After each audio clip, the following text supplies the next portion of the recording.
Hindi nila iniisip yung nagbibigay ka pa putang ina ng 500. Anong mabibili ng 500? Lahat sarado, lahat basa. Mm. Hindi yun ang kailangan At saka 'di ba? yun lang yung nasa isip mo na first priority mo, putang ina gago ka. Alam mo yung mga yan? Kulang pa ang kamatayan nila, pambayad sa ginagawa nila. Mm. Nakita niyo Yung yung video? iniisip ni VP, kalahati lang yun sa iniisip ko. Kasi alam mo yung korapsyon, hindi Mm. lang sa pagnanakaw yan, eh. Sinasarado mo yung oportunidad na mabuhay at saka maging maginhawa ang isang komunidad, ang isang pamilya, ang isang bata. Mm. Ngayon, yung mga Future, nasa future ICU, yung dahil nasisira, eh. diyan, kayo mismo ang pumapatay sa kanila kasi hindi niyo sila iniisip. Ang iniisip niyo, paddleboard, ang iniisip niyo, surfing, putang ina. Mm. Sa kalagitnaan ng bagyo, surfing pang iniisip niyo. Mm. Mm.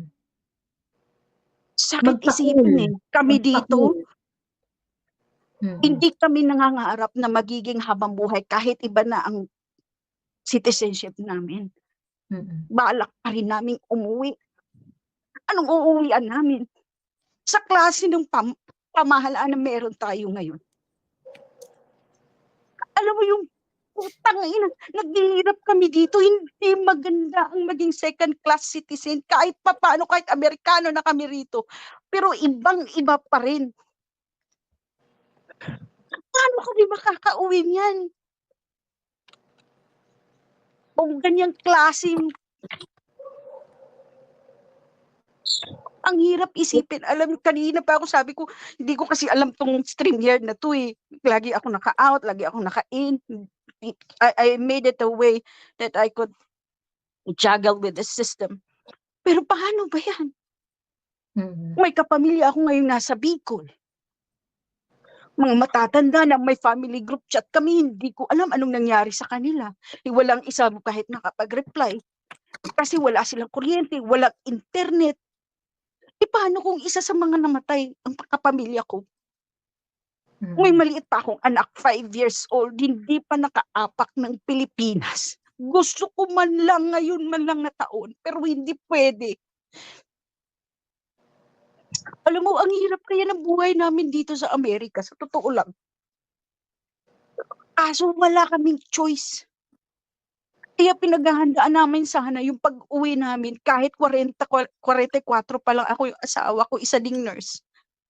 50.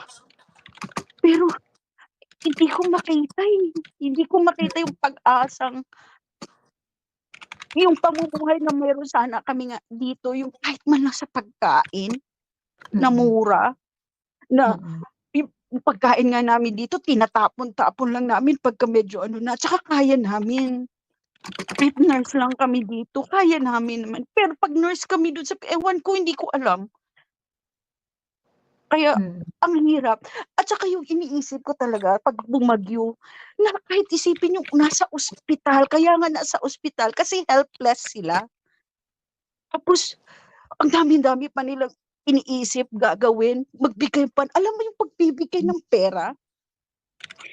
Parang ano na lang ang tingin niyo sa kapwa niyo Pilipino? Sa 500 lang? Nasa Himawa. gitna pa yan ng sakuna. Ito naman kasi namang mga kababayan natin, pagka-eleksyon na, yun na ang tamang panahon maghiganti kayo. Niyuyurakan yung pagkatao niyo, 500 lang ang tingin sa inyo, ang halaga niyo. Kaya minsan sabi ko, ano ba 'to? Di ko alam.